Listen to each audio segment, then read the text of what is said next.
हिंदी अध्याय 346 दुर्भाग्यपूर्ण परिस्थिति। पिछला अध्याय। अगला अध्याय। जानिए क्यों फैंस का कहना है कि यह बेटिंग एट नेक्स्ट लेवल का है। दफा बेट। अपनी दूसरी लड़ाई के बाद माइकल की टीम को एक बार फिर युद्ध के मैदान में उतरने से पहले थोड़ा लंबा ब्रेक मिला। कार्यक्रम ने उन्हें तीसरी लड़ाई शुरू होने से ठीक पहले थोड़ा आराम करने और अपनी मूल ऊर्जा को पुनः प्राप्त करने के लिए पर्याप्त समय दिया। उन्होंने पिछली रणनीति अपनाते हुए तीसरी लड़ाई भी जीत ली और अगले चरण में प्रवेश कर गए। चौथी और पांचवी लड़ाई में बेस्ट मिक्स टीम विजयी रही। हालांकि उनके विरोधियों के खिलाफ जीतना उत्तरोत्तर कठिन होता जा रहा था, लेकिन ये तो स्वाभाविक ही था। उनके दुश्मनों की युद्ध क्षमता उनके स्तर के साथ साथ बढ़ती जा रही थी। पांचवी लड़ाई में 2 लेट टियर 3 लॉर्ड्स सहित मनुष्यों की एक टीम से मुकाबला हुआ। अगर इन दोनों टियर 3 लॉर्ड्स के पास आक्रामक सोलर ट्रेड्स होते तो वे बेस्ट मिक्स टीम को पूरी तरह से नष्ट करने में सक्षम होते। आक्रामक सोलर ट्रेड्स के बिना भी ये दोनों टियर 3 लॉर्ड्स युद्ध क्षेत्र में मौजूद बाकी सभी से अधिक शक्तिशाली, तेज और समझदार थे। यहां तक कि थावर और लोकाई भी वॉरून की अपार शक्ति का मुकाबला नहीं कर सकते थे, जो उच्च स्तर तक परिष्कृत होने पर प्राप्त होती है। अधिकांश जागृत लोगों का मानना था कि प्राकृतिक शक्ति का पैमाना सच्चे महाशक्तिशाली व्यक्तियों और असाधारण प्रतिभाओं पर लागू नहीं होता। उनका ये दृढ़ विश्वास था कि शक्तिशाली वंशानुगत तकनीकों, असाधारण आत्मिक गुणों और अनुभवी योद्धाओं से प्राप्त व्यक्तिगत शिक्षाओं के कारण ही युवा पीढ़ी प्राकृतिक शक्ति के पैमाने को तोड़ सकती है। हालांकि यह बात कुछ हद तक सच हो सकती है, लेकिन कई ऐसे कारक थे जिन पर विचार करना आवश्यक था। युद्ध प्रतीक की परिष्करण डिग्री जितनी अधिक होगी, उतनी ही अधिक शक्ति का भंडार प्राप्त किया जा सकेगा। भले ही किसी के पास कोई शक्तिशाली वंशानुगत तकनीक, असाधारण आत्मा गुण या समाज के प्राचीन राक्षसों से प्राप्त गहन शिक्षा न हो, फिर भी वह उन लोगों से अधिक शक्तिशाली हो सकता है जिन्होंने ये सब प्राप्त किया हो।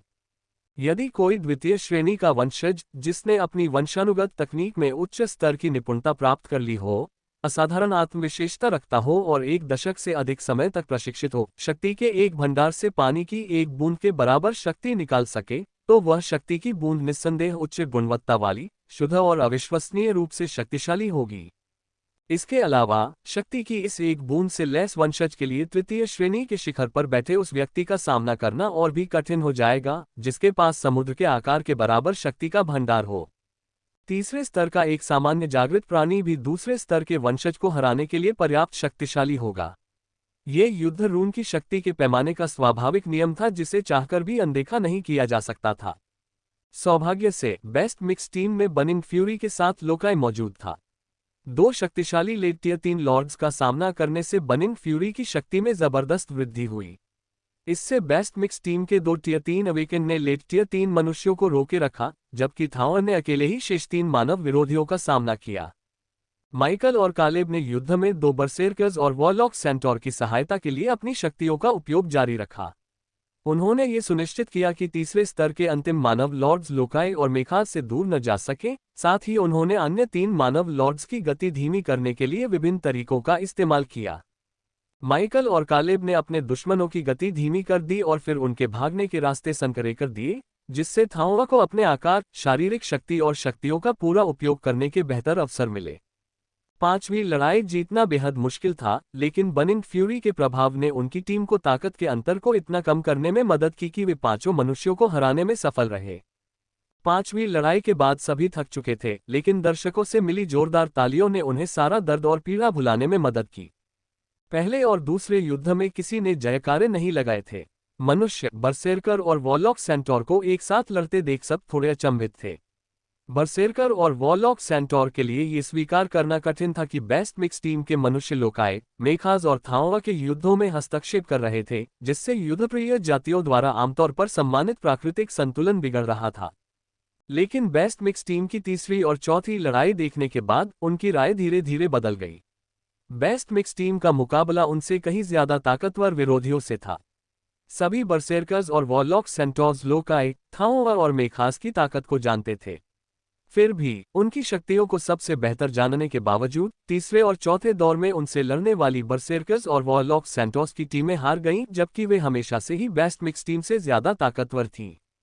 मध्य और अंतिम स्तर के प्रतिद्वंद्वियों के खिलाफ चौथी और पांचवी लड़ाई ने निर्णायक भूमिका निभाई। धीरे धीरे सभी को समझ आने लगा कि कालेब और माइकल के अपने सहयोगियों की लड़ाइयों में सूक्ष्म हस्तक्षेप ने उन्हें एक के बाद एक अपने प्रतिद्वंद्वियों को हराने में सक्षम बनाया। कालेब और माइकल ने लोकाई, थाओर और मेखास को अपनी शक्तियों का पूरा उपयोग करने दिया और साथ ही उनकी कमजोरियों को भी संतुलित किया। यह एक असाधारण दृश्य और चमत्कारिक उपलब्धि थी जिसे नजरअंदाज करना मुश्किल था। चीफटेन बेस्ट मिक्स टीम के नतीजों से बेहद खुश था।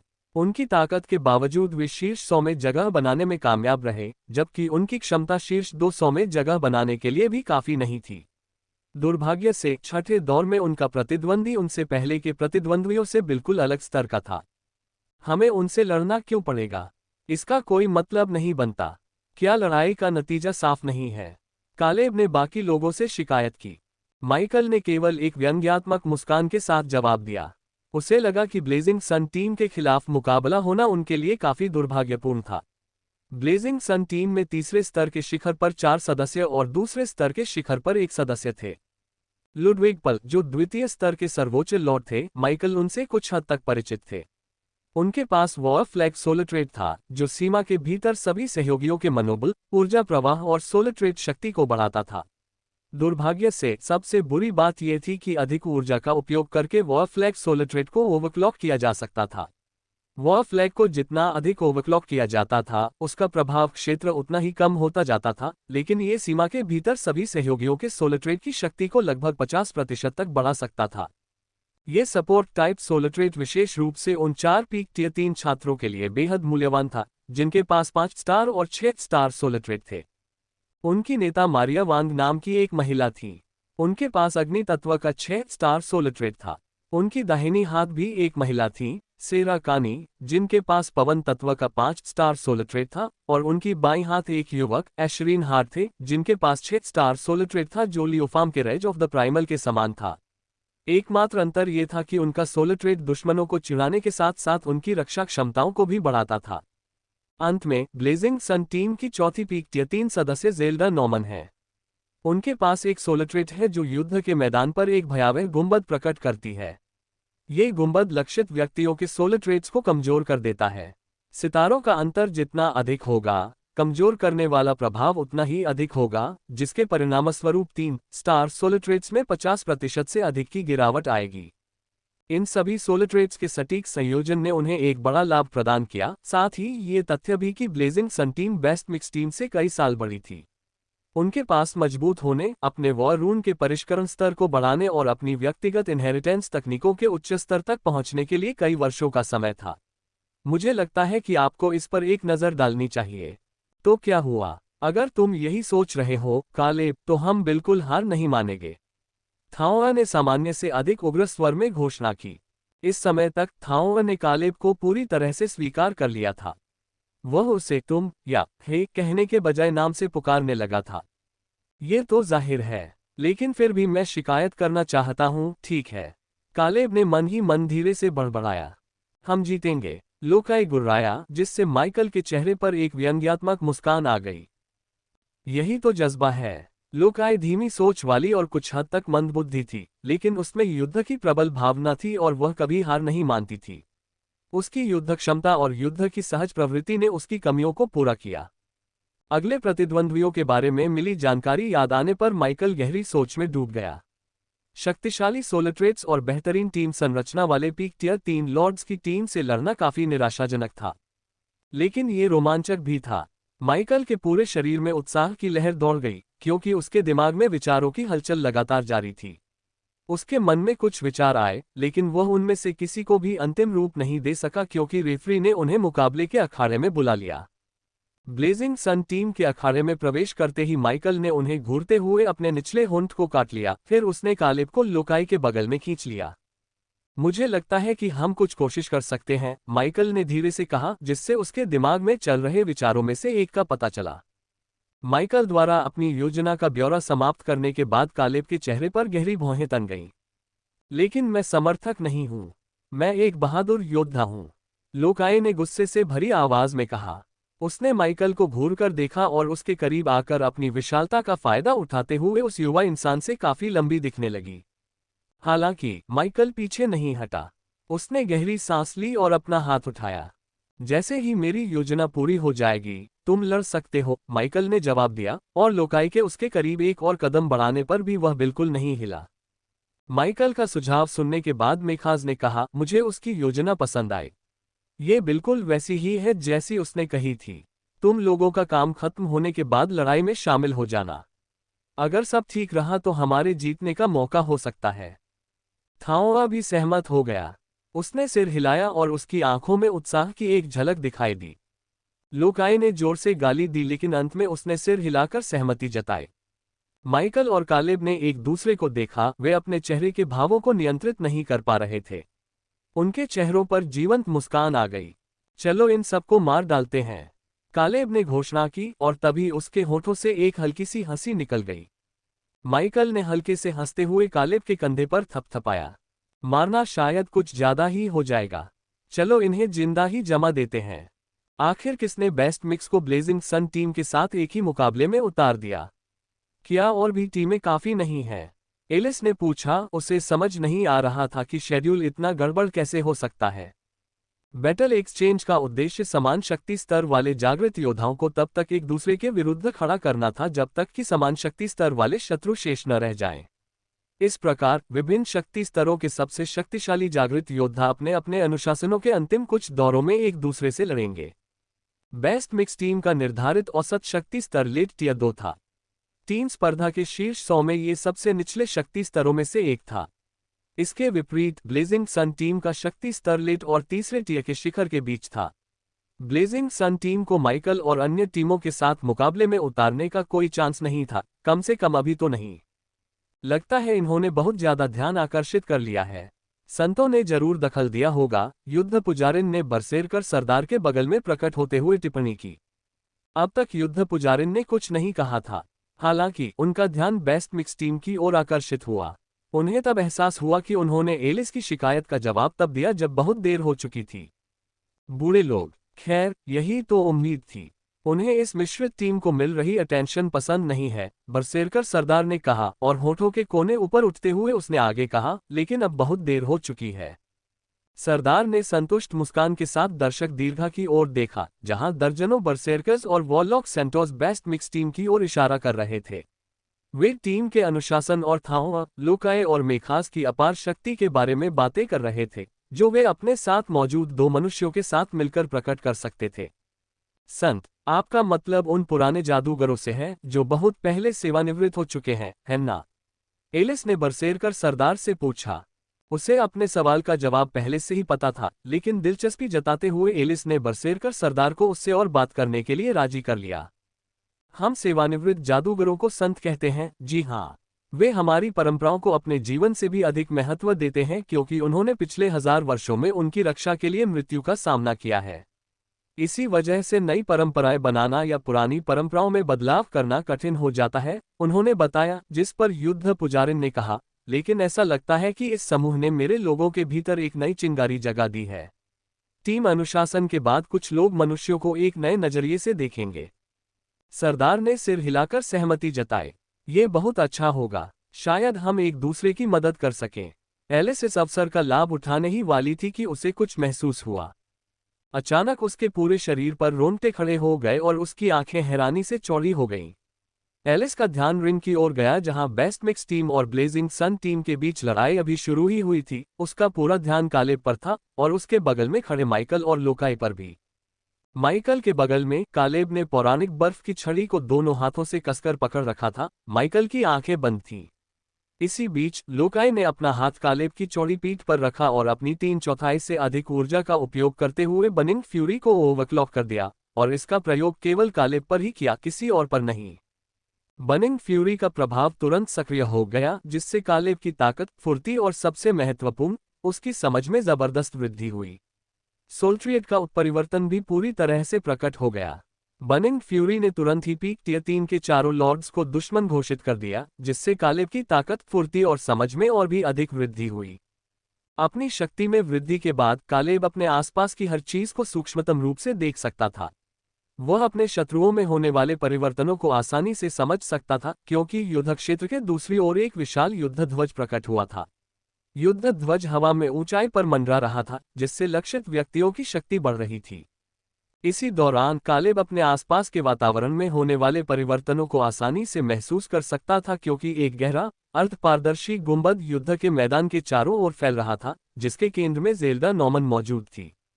जब एशरीन हार्ड ने अपनी सोलट्रेड का प्रयोग किया, तो कालेब ने अंतरिक्ष में हुए परिवर्तनों को महसूस किया, लेकिन उसने उन पर कोई ध्यान नहीं दिया। उसने थाओर और मेखास को एशरीन पर हमला करते हुए देखा और उसी दौरान उसके बाईं ओर एक भयानक शक्ति का विस्फोट हुआ।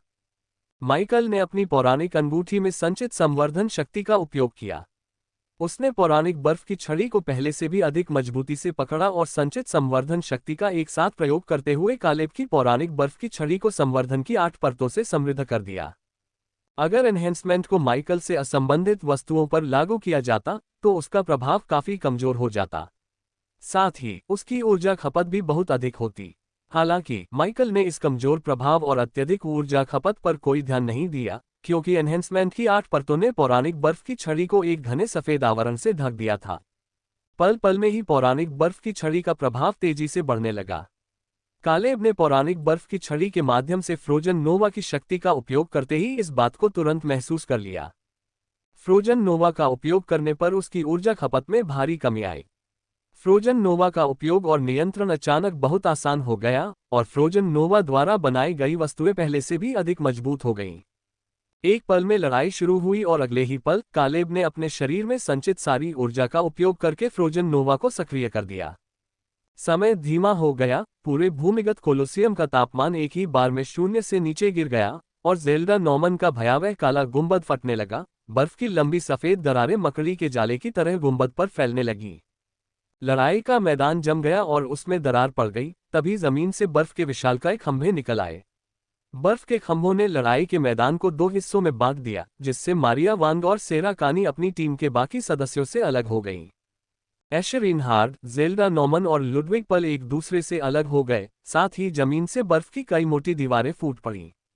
अंत में लुडविग के युद्ध ध्वज में छेद हो गए क्योंकि दर्जनों मानव आकार के बर्फ के टुकड़े युद्ध के मैदान में तेजी से आए, जिससे युद्ध ध्वज में बड़े बड़े छेद हो गए, इससे पहले कि वह जमने और चूर चूर होने लगा। मुझे लगता है कि आपको इस पर एक नज़र डालनी चाहिए।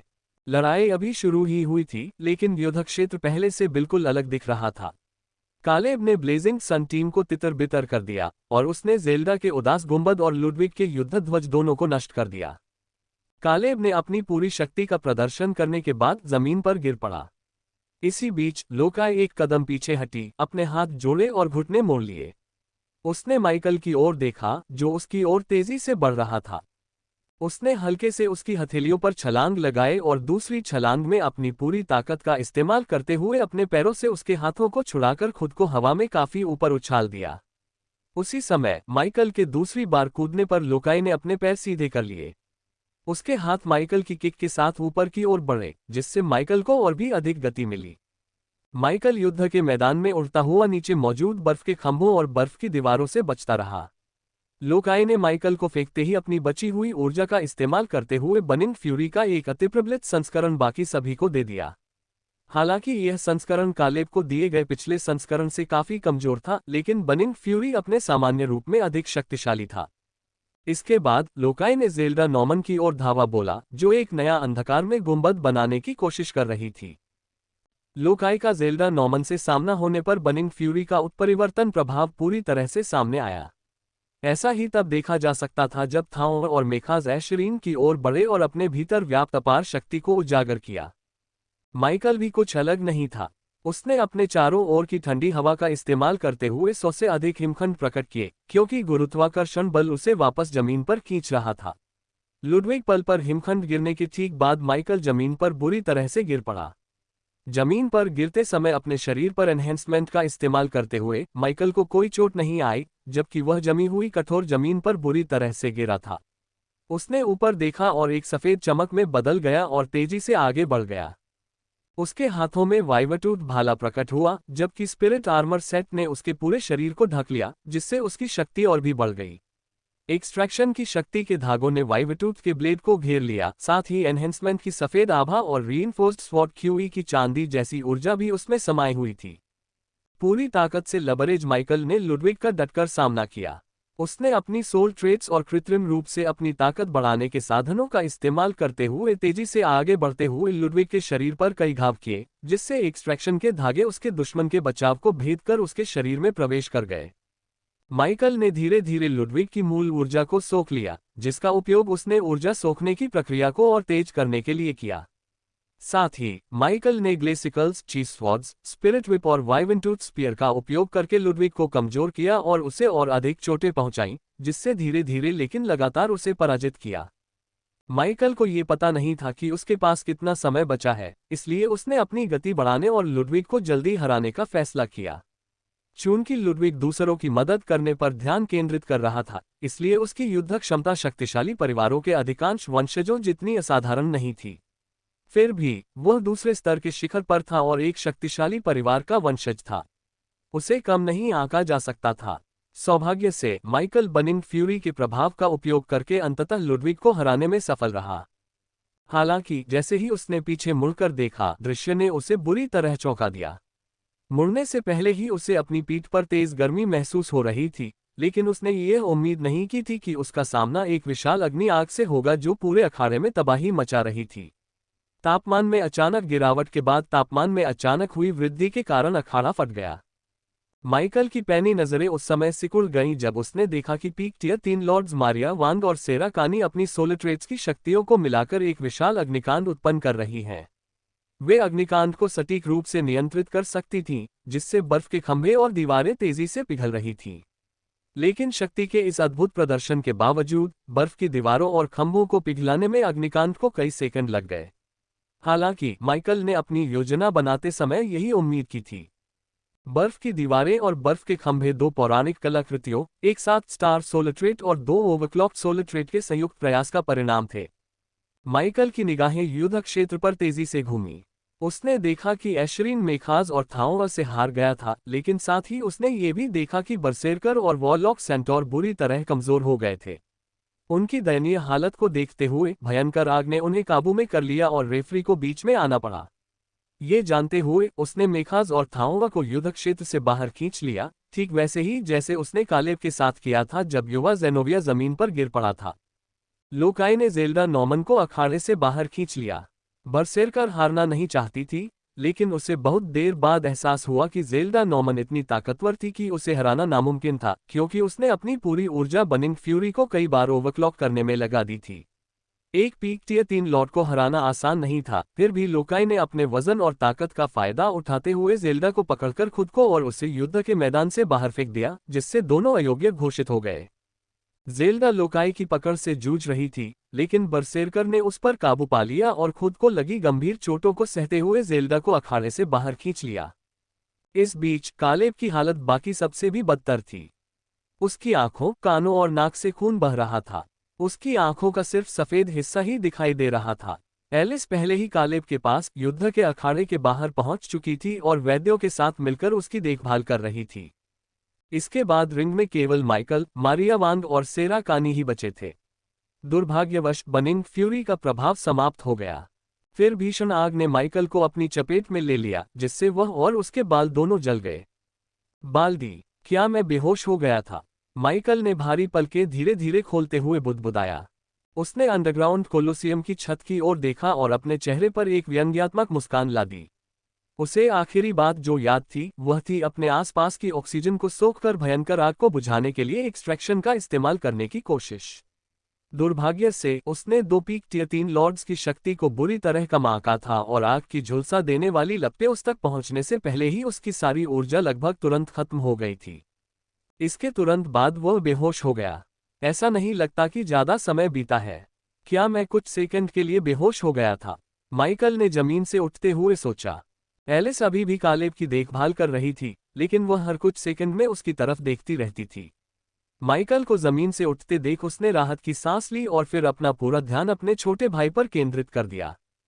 ज्यादा जोर मत लगाए, मैं आपके जख्मों का तुरंत इलाज कर दूंगी। 20-25 साल की एक युवती माइकल के बगल में प्रकट हुई और उसने एक शक्तिशाली उपचारक ऊर्जा छोड़ी जो उसके पूरे शरीर पर फैल गई।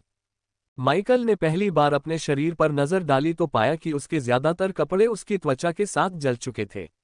लेकिन सबसे घिनौनी बात यह थी कि उसके स्पिरिट आर्मर सेट के नीचे की त्वचा उससे चिपक गई थी। माइकल ने स्पिरिट आर्मर सेट को ढीला करने की कोशिश की, लेकिन उसे जल्दी ही एहसास हुआ कि इसे हटाने के लिए उसे अपनी त्वचा को फाड़ना पड़ेगा। माइकल ने ऐसा करने पर विचार किया, लेकिन जब उसे एहसास हुआ कि उसकी ऊर्जा पर्याप्त रूप से भर गई है और वह स्पिरिट आर्मर सेट को निकाल सकता है, तो उसने अपना इरादा बदल दिया। उसने अपनी हथेली को स्पिरिट आर्मर सेट के सीने पर दबाया और एक्सट्रैक्शन का प्रयोग किया। एक पतली सुनहरी झिल्ली ने स्पिरिट आर्मर केस को ढक लिया और फिर वह वॉर रूम के भंडारण स्थान में गायब हो गया।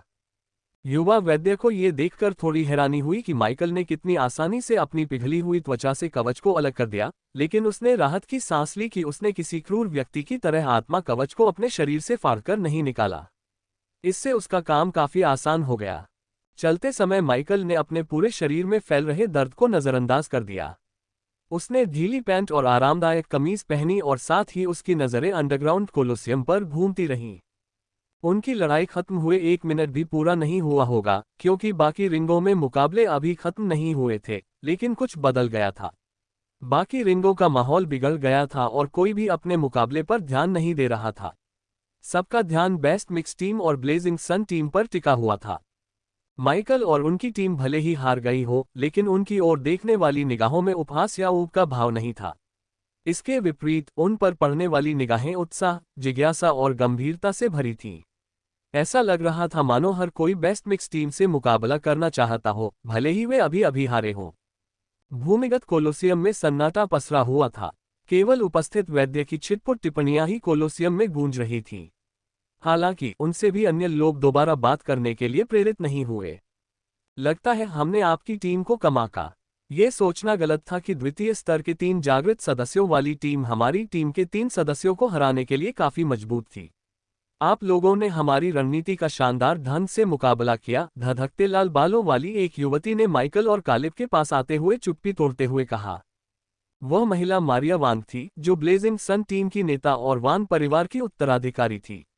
उसने 6 स्टार सोलट्रेड ब्लेजिंग सन को प्रकट किया था, एक ऐसा सोलट्रेड जिसके बारे में कहा जाता था कि वह सूर्य के समान तीव्र ज्वाला उत्पन्न कर सकता है। माइकल को इस बात का पूरा यकीन नहीं था, लेकिन उसे स्पष्ट रूप से याद था कि प्रचंड ज्वालाओं ने उसे तेजी से जलाकर राख कर दिया था। ये वाकई बहुत तीव्र था। तुम दोनों ने बहुत अच्छा काम किया, या मुझे कहना चाहिए कि तुम्हारे सोलट्रेड्स और आर्टिफैक्ट्स के संयोजन ने बहुत अच्छा काम किया। सेरा कानी ने मारिया के दाहिनी ओर प्रकट होते हुए टिप्पणी की। ब्लेजिंग सन टीम की मारिया और सेरा ही ऐसी सदस्य थीं जिन्हें कोई चोट नहीं आई। हालांकि वे सबसे स्वाभिमानी थीं और बेस्ट मिक्स टीम के खिलाफ मामूली अंतर से जीतना उनके स्वाभिमान को ठेस पहुंचाने वाला था। उन्हें बेस्ट मिक्स टीम पर हावी होना चाहिए था, न कि पूरे मैच में संघर्ष करना। कुछ तो बहुत गलत हुआ था, और ऐसा लग रहा था कि वे मुकाबले के तुरंत बाद बहाने ढूंढ रही थीं। अगर आप यही कहना चाह रहे हैं तो बता दूं कि कलाकृतियां और आत्मा की विशेषताएं हमारी शक्ति का हिस्सा हैं। लेकिन आप सही हैं, हमने अपनी शक्तियों को संयोजित करने में बहुत अच्छा काम किया है, कालेब ने सिर पकड़ते हुए जमीन से उठते हुए कहा। मारिया वान के उनके पास आने पर कालेब को होश आया। ये समझना मुश्किल नहीं था कि सेरा कानी युद्ध के परिणाम से नाखुश थी, लेकिन कालेब उनकी नाराजगी समझ सकता था। लोकाई की अतिरंजित बर्निंग फ्यूरी और माइकल की उस विचित्र शक्ति के कारण उत्पन्न शक्ति, जिसने उसके पौराणिक बर्फ के डंडे को 150% से अधिक मजबूत कर दिया था, भयानक थी। कालेब ने इससे पहले कभी इतनी शक्ति का अनुभव नहीं किया था। यह एक ही समय में डरावना और रोमांचक था। तुम अपनी अंगूठी में आत्मा की शक्तियों को संग्रहित कर सकते हो, है ना?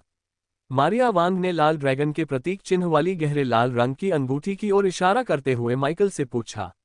माइकल ने तुरंत जवाब नहीं दिया, जिसका फायदा उठाते हुए सेरा कानी ने कहा, यह एक पौराणिक श्रेणी की कलाकृति है ना? एक बार फिर माइकल ने कोई टिप्पणी नहीं की। हालांकि मारिया और सेरा दोनों ने उनकी चुप्पी को एक तरह की पुष्टि के रूप में लिया। एक पौराणिक अंगूठी कलाकृति जो आत्मा की विशेषताओं की शक्ति को संजोए रखती है। ये काफी दुर्लभ है, एलिस ने अपने भाई की देखभाल करते हुए युवाओं के बीच की बातचीत को छुपकर सुनते हुए खुद से बुदबुदाया। मेरा परिवार अभी तक कोई अच्छा टियर 3 आर्टिफैक्ट हासिल नहीं कर पाया है, लेकिन मुझे आपका लेजेंडरी रिंग आर्टिफैक्ट बहुत पसंद आया। क्या आप इसे मुझे बेच देंगे? सेरा कानी ने ड्रैगन माइट की ओर हाथ बढ़ाते हुए पूछा। माइकल ने अपना हाथ पीछे खींच लिया और अपनी भौहें सिकोड़ ली और वह इसे देख लेती। अगर उसकी भौहें उसके बालों के साथ साथ जल न रही होती। तभी कालेब को एहसास हुआ कि माइकल के बाल गायब हो चुके हैं। उसने अपने दोस्त के सिर की ओर इशारा करते हुए जोर से हंसना शुरू कर दिया। तुम्हें बाल उगाने की इजाजत है, पता है माइकल, तुम्हें अगले कुछ महीनों तक आग से दूर रहना चाहिए, वरना तुम्हारे बाल शायद कभी वापस न उगे। लेकिन अब जब मैं इसके बारे में सोचता हूँ, शायद गंजा होना ही तुम्हारी किस्मत में लिखा है। कैलेब की टिप्पणी और उसकी जोरदार हंसी इतनी तेज थी कि पूरे अंडरग्राउंड कोलोसियम में गूंज उठी। इसके जवाब में माइकल ने अनजाने में अपने गंजे सिर को छुआ, और जब उसे एहसास हुआ कि वह सचमुच फिर से गंजा हो गया है, तो उसके होठों से एक गहरी आह निकली। मेरे बाल फिर से उग आए हैं। क्या ये कोई घटिया मजाक है या कुछ और? माइकल मन ही मन कोसने लगा, सेरा कानी को नजरअंदाज करते हुए, जो अभी भी उसका हाथ पकड़ने की कोशिश कर रही थी। ओह, मैंने तुमसे कुछ पूछा था। मेरी बात अनसुनी मत करो, गंजे, सेरा ने गुस्से में चिल्लाते हुए कहा जब वह उसका हाथ पकड़ने में नाकाम रही। जैसे ही रिंग में गंजे सिर वाला शब्द गूंजा, माइकल अपनी जगह पर जम गया और वह उस युवती की ओर मुड़ गया। जरा सब्र रखो, माइकल गुस्से से गुर्राया, उसके मन में अनगिनत गालियां गूंज रही थीं। पहली बात तो यह है कि मैं अपनी पौराणिक अंगूठी किसी को क्यों बेचूं, जबकि मुझे खुद इसकी जरूरत है। दूसरी और सबसे जरूरी बात, मेरे बाल झड़ने के लिए जो भी जरा सा भी जिम्मेदार है, उसे सिर्फ मार पड़ेगी। माइकल को इस बात की परवाह नहीं थी कि सेरा कानी या मारिया वान किसी बड़े कुलीन परिवार से है या किसी प्रभावशाली परिवार से, क्योंकि उसके मुंह से शब्द बेतरतीब ढंग से निकल रहे थे। जब भी उसके बाल उगने वाले होते, वे झड़ जाते थे, जिससे उसे धीरे धीरे गुस्सा आने लगा था। माइकल को यह भी याद नहीं था कि वह तीसरी बार गंजा हुआ था या चौथी बार। बिना बालों के वह दिखने में भी अच्छा नहीं लगता था। ये निराशाजनक और दुखद था। मुझे हराओगे तुम तो कालेब और उसके साथ स्टार सोलिट्रेट की वजह से हमारे कुछ सदस्यों को भी मुश्किल से हरा पाए थे। खुद को इतना बड़ा मत समझो, गंजे, सेनाकारी चिल्लाए, पौराणिक अंगूठी कलाकृति के बारे में पूरी तरह से भूलकर। उसके गाल लाल हो गए थे और वह माइकल की ओर इशारा करते हुए उसके चिकने गोल सिर को घूरती रही। मुझसे लड़ने की कोशिश करो, मैं तुम्हें कभी भी पीट सकती हूँ, उसने चिढ़ाते हुए कहा, और तभी मारिया वांग ने उसे पीछे खींच लिया, जिससे वह जोर से चीख पड़ी। जो भी हो, आप लोगों ने बहुत अच्छा काम किया। मुझे उम्मीद नहीं थी कि आपका फ्रोजन नोवा इतना शक्तिशाली होगा। लगता है कि टियर 3 में पहुंचने के बाद आपकी ताकत आसमान छू जाएगी। तब तक शायद मैं एक उच्चतर जीव में विकसित हो जाऊंगी, लेकिन आप मुझसे मुकाबला करने की कोशिश कर सकते हैं। मैं देखना चाहती हूं कि क्या मेरा बर्निंग सन आपके फ्रोजन नोवा को जला सकता है। मारिया वांग ने कालेब की प्रशंसा की और फिर माइकल की बात अनसुनी करते हुए मुड़ गई, क्योंकि माइकल ने कहा था कि वह पौराणिक अंगूठी उन्हें नहीं बेचेगा। मैं तुम्हें जरूर हराऊंगा, कालेब ने माइकल की ओर एक नजर डालते हुए वादा किया और कहा, हम दोनों मिलकर तुम्हें हराएंगे। सेरा कानी अचानक रुक गई और उसने अपना सिर कालेब की ओर घुमाया, लेकिन वह एक शब्द भी नहीं बोल सकी क्योंकि मारिया उसे खींचकर युद्ध के मैदान से दूर ले जा रही थी। अकेले रह जाने पर माइकल ने गहरी सांस ली। उसने पौराणिक अंगूठी को देखा और हल्के से मुस्कुराया। वह जानता था कि सहायक कलाकृतियां काफी दुर्लभ होती हैं, खासकर ड्रैगन माइट जैसी अनूठी क्षमताओं वाली। यह एक हद तक ड्रैगन की शक्ति को उजागर कर सकती है और आत्मा की शक्तियों को बाद में उपयोग के लिए संग्रहित कर सकती है। पौराणिक कलाकृति होने के कारण इसकी भंडारण क्षमता बहुत अधिक थी, जिससे इसका मूल्य और भी बढ़ गया था। यह संभवतः कालेब के पौराणिक बर्फ के डंडे के बराबर ही मूल्यवान था। शायद यह उससे भी अधिक मूल्यवान था। माइकल और कालेब ने आपस में थोड़ी हंसी मजाक की, क्योंकि उन्हें सेरा कानी को उकसाने के लिए एक अच्छा निशाना मिल गया था। इस बीच एलिस काफी देर तक माइकल को घूरती रही। उसे कुछ सेकंड लगे, लेकिन जब माइकल ने उसकी तरफ देखा तो एलिस ने वह बात कह दी जो बेस्ट मिक्स टीम की पहली प्रतियोगिता की शुरुआत से ही उसके मन में चल रही थी। तो तुम्हारे पास आइस सोलिट्रेट है। आपके पास आइस सोलिट्रेट है। एलिस के शब्द माइकल के कानों में गूंज उठे और वह लगभग तुरंत ही ठंडे पसीने से तर हो गया। वह भली भांति जानता था कि अपने सोलिट्रेट्स को अपने आसपास के लोगों से छिपाना उसके लिए और भी मुश्किल होता जा रहा था। उसके पास 5 सोलिट्रेट्स होना पहले से ही काफी अजीब था, लेकिन हर कोई जानता था कि वह लॉर्ड रिफ्ट के अंदर गया था।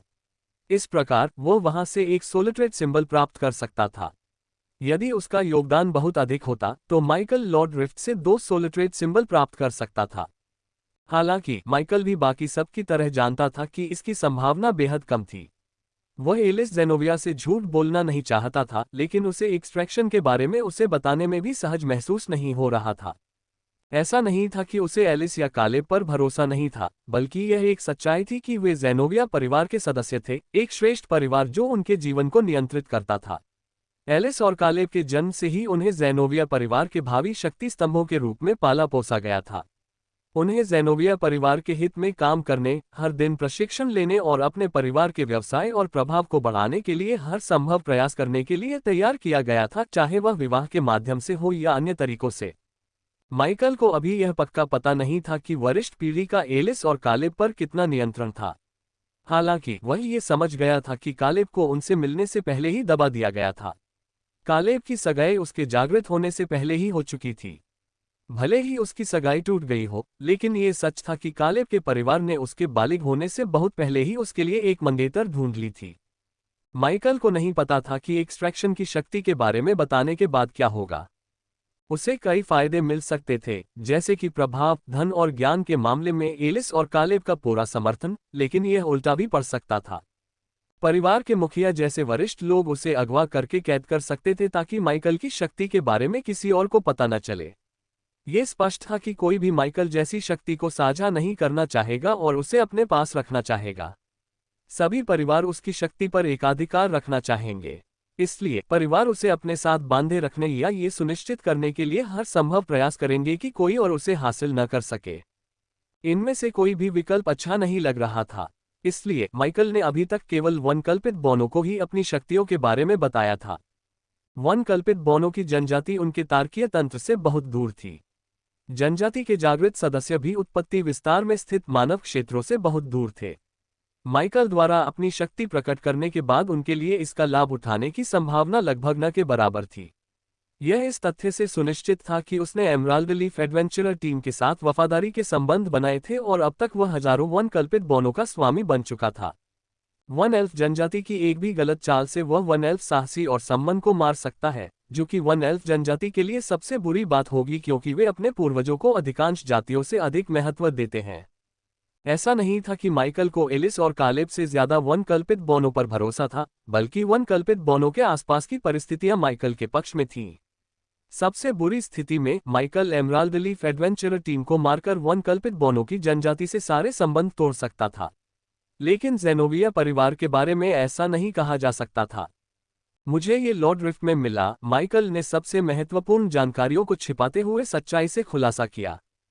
क्या सच में तुम झूठ बोलते हुए नहीं लग रहे हो? लेकिन बात यही खत्म नहीं होती, एलिस ने धीरे से कहा, मानो वह माइकल के मन की बात पढ़ रही हो। उसने माइकल को देखकर हल्की सी मुस्कान दी और सहमति में सिर हिलाया। चिंता मत करो, तुम्हें मुझे सब कुछ बताने की जरूरत नहीं है। बस सावधान रहना, क्योंकि कई लोग तुम पर नजर रख रहे हैं। मुझे उम्मीद है कि मुसीबत में पड़ने से पहले तुम मुझसे अपनी स्थिति और समस्याओं के बारे में बात करोगे। आखिर मैं तुम्हारी मदद करना चाहती हूँ। एलिस की आवाज हमेशा की तरह ठंडी नहीं थी, इसके विपरीत उसकी आवाज में गर्माहट और दयालुता भरी हुई थी। एलिस का अपने इस पहलू को प्रकट करना दुर्लभ था, इतना दुर्लभ कि कालेब अपनी बहन को खाली निगाहों से देखता रह गया। तुम्हारे पास कई राज हैं और तुम्हें पता नहीं कि तुम उनमें से कुछ को प्रकट कर पाओगे या नहीं, या इससे तुम और तुम्हारे आसपास के लोग खतरे में पड़ जाएंगे।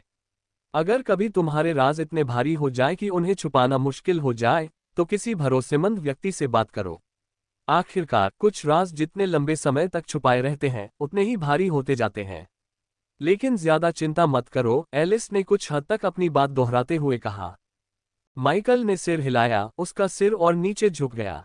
उसने कुछ सेकंड तक अपने सिर के पिछले हिस्से को रगड़ा, फिर एलिस के चेहरे की ओर सीधे देखा। तुम मेरे भाई के बारे में जानते हो ना? माइकल ने पूछा, हालांकि उसे जवाब पता था। जेनोविया भाई बहनों ने एक साथ सिर हिलाकर सहमति जताई। हाँ, मुझे पता है। मुझे उनकी मृत्यु के बारे में तब पता चला जब आप लॉर्ड रिफ्ट में प्रवेश करने वाले थे। मुझे भी इसके बारे में पता है। माइकल ने अपने होठों पर जबरदस्ती मुस्कान ला दी। वह अभी अपने सोलिट्रेट के बारे में बात नहीं करना चाहता था। हालांकि उसे कहीं न कहीं लग रहा था कि अगर वह अपने भाई के बारे में थोड़ी बात कर ले तो उसे अच्छा लगेगा। काफी समय हो गया था जब उसने अपने भाई के बारे में गहराई से सोचा था, और उसके भीतर कहीं गहरी भावना उसे कह रही थी कि डैनी के बारे में कम बात करने के कारण वह एक बुरा भाई है। हेस्टा के गायब होने के बाद हमारे माता पिता ने हमें छोड़ दिया। ओह, हेस्टा हमारी बड़ी बहन थी। वह हमारे माता पिता का गौरव थी। हेस्टा के गायब होने के बाद हमारे माता पिता ने हमें त्याग दिया। हम तब काफी छोटे थे और हमें अपना ख्याल खुद रखना पड़ा, माइकल ने बड़ी सहजता से कहा। उन्होंने अपने अतीत के बारे में और अपने तथा अपने भाई के बचपन के बारे में और अधिक जानकारी देना जारी रखा। उद्धरण चिन्ह। फिर मैंने मास्क सेबर नाम के एक 4 स्टार समन को बुलाया। उसे बुलाते ही हमारे बीच वफादारी का बंधन स्थापित हो गया। वह तलवार की ऊर्जा जैसी दिखने वाली चांदी की ऊर्जा को नियंत्रित कर सकता था। मैंने उसके साथ कई महीनों तक प्रशिक्षण लिया। हमने साथ मिलकर लड़ाई लड़ी और हम साथ मिलकर लॉर्ड रिफ्ट में दाखिल हुए। लाल ड्रैगन के निशाने पर आकर उसने खुद को बलिदान कर दिया और उसका मुखौटा टूटने के बाद ही मुझे एहसास हुआ कि मास्क सेबर, वह 4 स्टार समन, वास्तव में मेरा भाई था, जो पवित्र रेगिस्तान में मरने के तुरंत बाद पुनर्जीवित हो गया था। मुझे लगता है कि आपको इस पर एक नज़र डालनी चाहिए। माइकल को पता नहीं था कि क्यों, लेकिन अब वह रो नहीं रहा था। अपने भाई के बारे में बहुत देर तक बात करने के बाद उसकी आवाज़ भर्रा गई और उदासी छा गई, लेकिन उसकी आंखों से एक भी आंसू नहीं निकला। उसने एक बेहद बारीकी से बनाई गई ची तलवार के रूप में प्रबलित तलवार ची को प्रकट किया और उसे देखकर उदास मुस्कान दी। और यह 5 स्टार सोलट्रेट रीइंफोर्स्ड स्वॉर्ड ची वास्तव में मेरे भाई का था। मुझे ये लॉर्ड रिफ्ट में मेरे योगदान के लिए मिला। माइकल ने अब एलिस या कालेब की तरफ नहीं देखा। उसे ये भी नहीं पता था कि वे इस समय कहाँ हैं। किसी समय एलिस और कालेब उसे अंडरग्राउंड कोलोसियम के केंद्र से दूर ले गए थे। उसे हल्का सा याद आया कि थाओ, मेखाज और लोकाई उससे बात कर रहे थे, लेकिन जैसे ही उसने उन्हें याद किया, वे यादें गायब हो गईं। उसके दिमाग में बस एक ही बात खटक रही थी, डैनी के बारे में बात करने की जरूरत। यह अजीब था, बहुत अजीब। लेकिन टियारा के अलावा किसी और से डैनी के बारे में बात करना उतना बुरा नहीं लग रहा था, बल्कि यह अजीब तरह से आज़ादी देने वाला था। वसीयत ने तुम्हें तुम्हारे भाई का सोलिट्रेट दे दिया। ये तो एक क्रूर मजाक ही होगा। माइकल को आधे मिनट से अधिक समय तक खाली निगाहों से घूरने के बाद कालेब बुदबुदाया। माइकल लगभग कभी अपने बारे में बात नहीं करता था और आखिरकार उसे इसका कारण समझ में आ गया। कालेब हमेशा आम परिवारों के जीवन से ईर्ष्या करता था क्योंकि उन्हें जन्म से ही भारी जिम्मेदारियां नहीं उठानी पड़ती थी। हालांकि कालेब को माइकल के जीवन से ईर्ष्या नहीं थी, बल्कि उसे अतीत में माइकल से ईर्ष्या करने पर पछतावा हो रहा था। कालेब को माइकल के अतीत के बारे में कुछ भी न जानते हुए भी उससे ईर्ष्या करने पर खुद को सबसे बुरा इंसान महसूस हो रहा था। माइकल की कहानी को समझने में थोड़ा समय लगा। यह एक दुख भरी कहानी थी जिसमें बहुत सारा ड्रामा था। फिर भी कालेब को मन ही मन इस बात पर बुरा लग रहा था कि माइकल अपना दुख उनके साथ बांटने को तैयार था और वह मन ही मन खुश हो रहा था। उसने गौर किया कि माइकल ओरिजिन एक्सपेंस में प्रकट हुए अपने सोलिट्रेट्स के बारे में बात करने से बचता था, लेकिन उसने उन्हें अपने बारे में, अपने भाई के साथ अपने रिश्ते के बारे में और वे कितने करीब थे, इसके बारे में बहुत कुछ बताया। ये तुम्हारे लिए बहुत कठिन रहा होगा। हमें अपने अतीत के बारे में बताने के लिए धन्यवाद, कालेब ने एलिस की ओर देखते हुए कहा, जिसने अभी तक कुछ नहीं कहा था। उसे क्या हो गया है? कालेब ने सोचा जब उसने देखा कि एलिस माइकल को खाली चेहरे से घूर रही है। हेस्टा फैंग, रुको, तुम हेस्टा के भाई हो? युद्ध महारानी हेस्टा फैंग, एलिस ने आखिरकार पूछा। उसकी आवाज सामान्य से कहीं अधिक ऊंची थी। दरअसल कालेब को याद नहीं था कि उसने एलिस को इतनी जोर से बोलते सुना हो, और उसे ये भी याद नहीं था कि वह किसी को पूरी तरह से हैरान होकर घूर रही हो। ये बिल्कुल भी सामान्य नहीं था और उसके स्वभाव के विपरीत था। युद्ध महारानी, मुझे इसके बारे में कुछ नहीं पता। जब वह गायब हुई थी तब उसकी उम्र 20 के आसपास रही होगी। मुझे शक है कि उस समय किसी ने उससे युद्ध महारानी कहा होगा, माइकल ने कहा। उसे यकीन नहीं था कि वह और एलिस एक ही व्यक्ति के बारे में बात कर रहे हैं, लेकिन मुझे इससे कोई फर्क नहीं पड़ता। अब तो बिल्कुल नहीं। एलिस को अपने गुस्से के बाद होश आया। उसने महसूस किया कि उसने माइकल की एक संवेदनशील जगह पर चोट कर दी है और उसने अपने होंठ कसकर बंद कर लिए। वह हेस्टा फैन के बारे में और जानना चाहती थी, लेकिन यह भी स्पष्ट था कि माइकल को इसके बारे में ज्यादा जानकारी नहीं थी। लेकिन अब सब कुछ ज्यादा समझ में आने लगा। अगर हेस्टा फैंग और माइकल भाई बहन होते तो सब कुछ स्पष्ट हो जाता। हेस्टा फैंग 10 साल पहले गायब हो गई थी। वह 5 साल से भी कम समय से जागृत थी, फिर भी उसकी युद्ध क्षमता मानव जाति की सबसे युवा पीढ़ी में सबसे भयावह थी। हेस्टा शायद टियर 3 के शिखर तक पहुंचने वाली सबसे तेज जागृतों में से एक नहीं थी, लेकिन वह वंशजों जितनी ही तेज थी, भले ही उसे संसाधनों और तकनीकों से कभी कोई मदद नहीं मिली। हालांकि इसी वजह से वह किसी भी अन्य योद्धा से कहीं अधिक भयावह बन गई थी। उसके पास संसाधनों के साथ उसका समर्थन करने वाला कोई नहीं था, फिर भी हेस्टा फोंग इतनी मजबूत थी कि उसने अकेले ही टेकुर जाति के जागृत लोगों के एक समूह को हरा दिया। और बात यहीं खत्म नहीं हुई। हालांकि हेस्टा फोंग अभी भी एक निम्न स्तर की जीव थी, फिर भी वह एक दर्जन वंशजों के समूह को संभाल सकती थी, जो पहले ही चौथे स्तर पर उच्च स्तर की जीव बनकर विकसित हो चुके थे। उनकी युद्ध क्षमता का वर्णन शब्दों में बयां करना मुश्किल है। वे अमानवीय रूप से शक्तिशाली थीं, जिसके चलते उन्हें उच्चतर जीवन रूप में समय से पहले पदोन्नति मिलने के उपहार स्वरूप युद्ध महारानी की उपाधि प्राप्त हुई। हालांकि जिस दिन वह चौथे स्तर पर पहुंची अपनी जीवन शक्ति को अगले स्तर तक विकसित करते हुए, उसी दिन हेस्टा फोंग गायब हो गई। और अब हेस्टा फोंग का छोटा भाई, जो अपनी बहन की तरह ही अमानवीय रूप से शक्तिशाली होने की अफवाहों में घिरा हुआ था, उसके सामने खड़ा था। माइकल को एहसास हुआ कि एलिस उसकी बहन को जानती है, तो उसके मन में कई विचार कौंध गए। उसे यकीन हो गया था कि अब उसे अपने परिवार की परवाह नहीं है। माइकल के लिए सिर्फ उसका भाई ही महत्वपूर्ण था। इसके बावजूद उसके मन के भीतर कहीं न कहीं उसे लगातार परेशान कर रहा था, उसे अपनी बहन के बारे में और अधिक जानने और उसके बारे में और जानकारी जुटाने के लिए कह रहा था। उसके मन में शंकाएं उठने लगी और वह सोचने लगा कि युद्ध महारानी हेस्टा के चौथे स्तर पर पहुंचने के बाद गायब होने के पीछे क्या वजह रही होगी। इसी सोच में डूबे माइकल को पता ही नहीं चला कि कब उसने अपने माता पिता की चैट खोल ली। उसने उनके भेजे हुए संदेश सुने, लेकिन अंत में उसके चेहरे पर गहरी शिकन आ गई। स्टारनेट मैसेंजर के जरिए भेजी गई ऑडियो फाइलें माइकल के सुनने के कुछ ही समय बाद डिलीट हो गईं, लेकिन माइकल ने इस पर ज्यादा ध्यान नहीं दिया। वह बस अपने और अपने माता पिता के बीच की खाली चैट को घूरता रहा और उसके चेहरे पर शिकन आ गई। मैं तुमसे सचमुच नफरत करता हूं, माइकल ने धीरे से अपशब्द कहे। उसके माता पिता ने डैनी का मुश्किल से ही जिक्र किया और फिर अपना ध्यान डैनी, हेस्टा और पिछले कुछ वर्षों में उनके जीवन के बारे में बात करने पर केंद्रित कर दिया। माइकल को लगा था कि उसके माता पिता किसी काम के नहीं होंगे, लेकिन उन्हें उसकी और उसके भाई की परवाह न देखकर वह एक बार फिर निराश हो गया।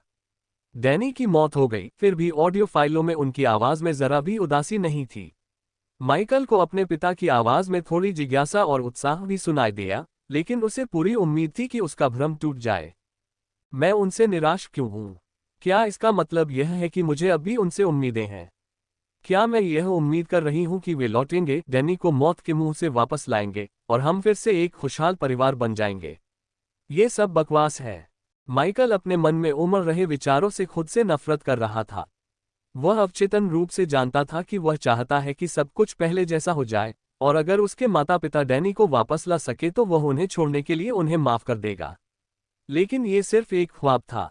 उसका भाई अब इस दुनिया में नहीं था और उसके माता पिता वापस नहीं लौटेंगे।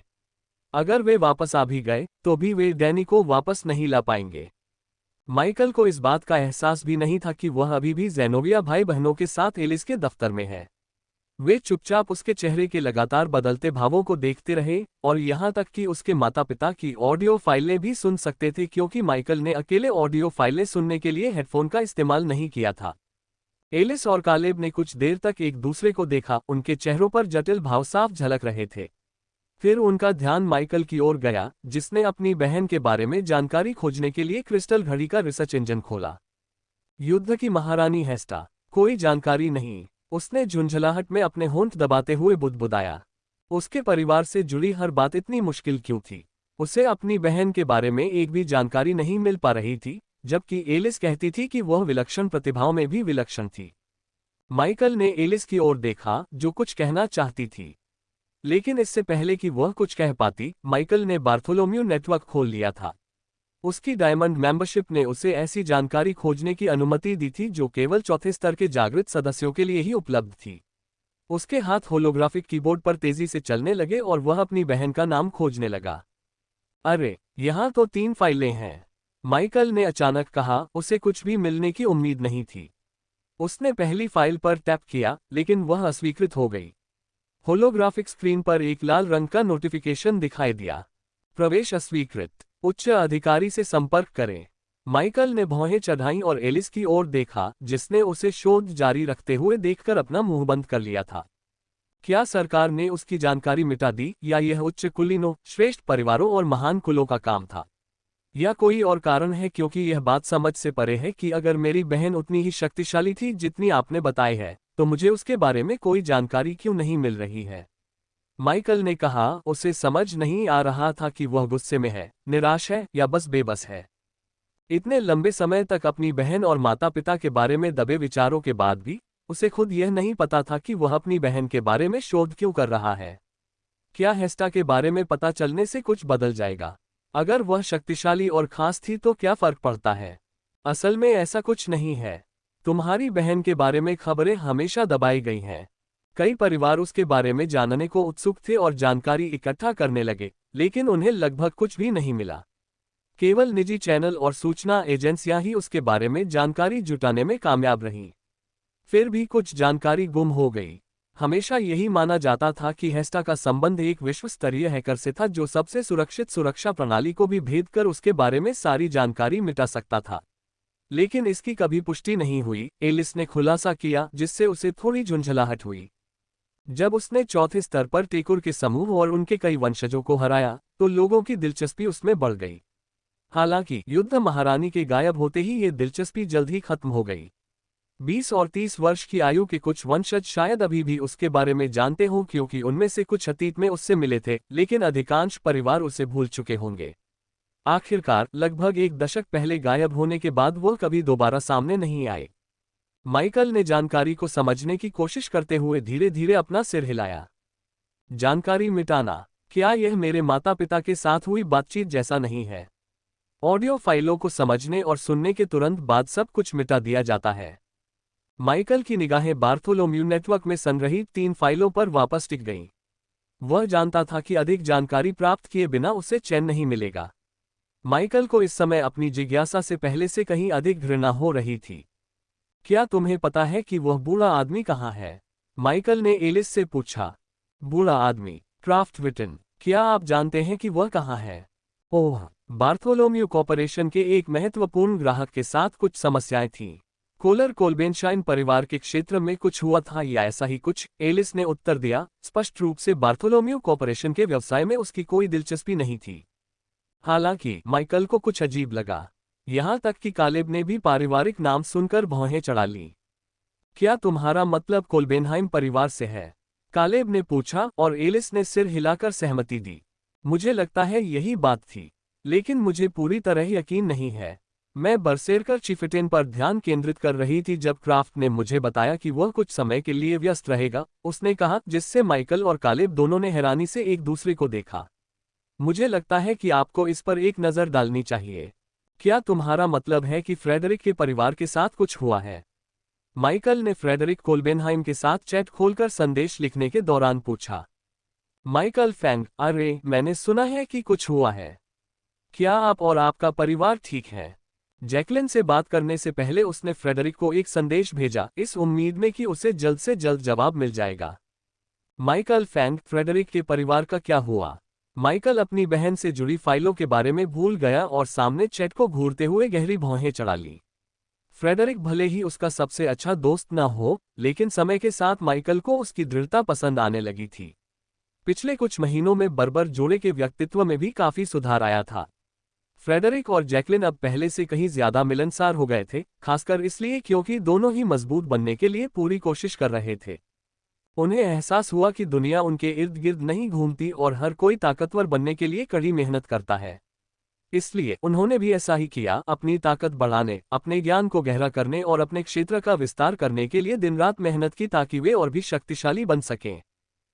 उम्मीद है कि कुछ ज्यादा बुरा नहीं होगा, माइकल ने जैकलिन से संदेश मिलने पर सोचा। जैकलिन ऑरलैंडो चिड़चिड़ी लड़की इगोर कोल्बेनहाइम के इलाके पर पिछले हफ्ते हमला हुआ था। उन्हें भारी नुकसान हुआ, लेकिन उन्हें गंभीर चोट नहीं आई है और उनका इलाका उनके कब्जे में नहीं आएगा। हालांकि अब फ्रेडरिक के इलाके पर हमला हो रहा है। वह पिछले 3 दिनों से ओरिजिन एक्सपेंस में है और उनका कोई पता नहीं चल रहा है। मैं उनकी मदद के लिए कुछ नहीं कर सकती, मैं बिल्कुल बेकार हूँ। उम्मीद है कि वह ठीक होंगे। उन्हें ठीक होना ही होगा। अगर उन्हें कुछ हुआ तो मैं उन्हें मार डालूंगी। माइकल और कालेब ने एक साथ कहा। उन्होंने एक दूसरे की घड़ी देखी और पाया कि उन्हें एक ही जवाब मिला था। जैकलिन ने अपना संदेश कॉपी पेस्ट किया होगा। क्षेत्र पर हमला। ऐसा नहीं है कि यह कोई असामान्य बात है, एलिस ने कालेब के स्टारनेट मैसेंजर से संदेश पढ़ने के बाद कंधे उचकाते हुए कहा। एलिस को फ्रेडरिक की कोई चिंता नहीं थी। यह थोड़ा राहत देने वाला था, हालांकि यह स्पष्ट था कि फ्रोजन डचेस को फ्रेडरिक कोल्बेनहाइम की जरा भी परवाह नहीं थी। एलिस को सिर्फ अपने परिवार, अपने क्षेत्र और नतीजों की फिक्र थी। कम से कम आम राय तो यही थी। वह अपने परिवार के अलावा बाकी सभी के प्रति ठंडी और निर्दयी थी। उसका परिवार भले ही छोटा है, लेकिन वो बेहद अमीर है। उनके संबंध ज़ेनोबिया परिवार जितने बड़े न हों, लेकिन उनके पास इतना पैसा है कि वे अपने बच्चों पर उतना ही या उससे भी ज्यादा निवेश कर सकते हैं जितना कि उच्च कुलीन और सर्वोच्च परिवार अपने वंशजों पर करते हैं। इगोर को फ्रेडरिक के क्षेत्र और विकास में बहुत बड़ी दौलत लगानी चाहिए थी। ज्यादा चिंता मत करो, एलिस ने कुछ ठंडे लहजे में कहा। उसकी नजरें कालेब और माइकल के बीच घूम रही थीं। उसकी आवाज भले ही ठंडी थी, लेकिन उसके शब्द दिलासा देने वाले थे। माइकल और कालेब ने एक दूसरे को देखा और हल्की सी मुस्कान बिखेरी। मैं खुद से लड़ना ज्यादा पसंद करूंगा, माइकल ने कहा, जिसे कालेब ने भी स्वीकार किया। मैं भी। माइकल और कालेब दोनों ही फ्रेडरिक को लेकर ज्यादा चिंतित नहीं थे, क्योंकि वे जानते थे कि उनका दोस्त हाल ही में मजबूत होने के लिए कड़ी मेहनत कर रहा था। इस कठिन परीक्षा से उबरने से वह पहले से भी ज्यादा मजबूत हो जाएगा। एक क्षेत्रीय हमला एक बड़ा अवसर था, भले ही यह एक आपदा में भी बदल सकता था। फिर भी उन्हें आश्वस्त करने के लिए एलिस के हस्तक्षेप की आवश्यकता थी कि सब कुछ ठीक हो जाएगा। जैसे ही एलिस ने अपना गला साफ किया, चिंता और संदेह के छोटे छोटे निशान गायब हो गए। जो भी हो, चलो काम पर वापस आते हैं, एलिस ने दोनों युवकों को घूरते हुए विषय बदलते हुए कहा। व्यापार। हाँ, व्यापार, एलिस ने दोनों युवकों पर हल्की मुस्कान के साथ कहा। बिल्कुल, छात्रों के रूप में आपका काम मुझे आपकी शिक्षिका को बैटल एक्सचेंज के लिए आपकी लड़ाइयों, रणनीतियों और भविष्य की योजनाओं के बारे में एक रिपोर्ट देना है। एलिस ने कालेब और माइकल को देखकर मुस्कुराया, लेकिन दोनों युवकों को लगा कि उन्होंने इससे पहले कभी इतनी शैतानी मुस्कान नहीं देखी थी। यह एलिस की सामान्य, ठंडी और भावहीन मुस्कान नहीं थी। नहीं, यह उससे कहीं अधिक भयानक थी। क्या तुम सच में ऐसा कह रही हो, बहन? कालेब ने अचानक जोर से कहा, और तभी एलिस के हाथ ने उसके सिर पर जोरदार प्रहार किया, जिससे वह दर्द से कराह उठा। कालेब की आंखों में आंसू भर आए। एलिस ने उसे इतनी जोर से मारा था। मैं इस समय तुम्हारा शिक्षक हूं, और एक शिक्षक के रूप में मैं निराश हूं। निराश हो, लेकिन हम मारिया वांग और उनकी टीम को लगभग हरा ही चुके थे। ये कमाल है ना? कालेब ने हठपूर्वक कहा, और तभी उसे सिर पर एक और जोरदार थप्पड़ पड़ा। अगर उनसे जीतने के लिए खुद को कुर्बान करना पड़े, तो मैं सोच भी नहीं सकती कि जब तुम्हारे इलाके पर हमला होगा, तब तुम और माइकल जानलेवा लड़ाई में कैसे लड़ोगे, एलिस गरजते हुए बोली। क्या तुम लड़ाई शुरू होने के महज 2 सेकंड बाद जमीन पर गिर जाने के बाद अपनी सुरक्षा के लिए दूसरों पर भरोसा करोगे? अगर ऐसा है, तो बेहतर है कि तुम दुश्मन के खेमे में घुस जाओ और उन्हें अपना सिर थाली में परोस दो। जैसे ही एलिस ने अपने आखिरी शब्द कहे, उसका ध्यान माइकल की ओर गया। उसने उसे ठंडी निगाहों से देखा, जिससे माइकल ने अपने होंठ कसकर बंद कर लिए, क्योंकि वह अच्छी तरह जानता था कि उसका आखिरी वाक्य उसी के लिए था। अगर तुम लोग टेकुरों के खिलाफ इस तरह लड़ते रहे, तो बेहतर होगा कि तुम घर चले जाओ। कम से कम इस तरह तुम जी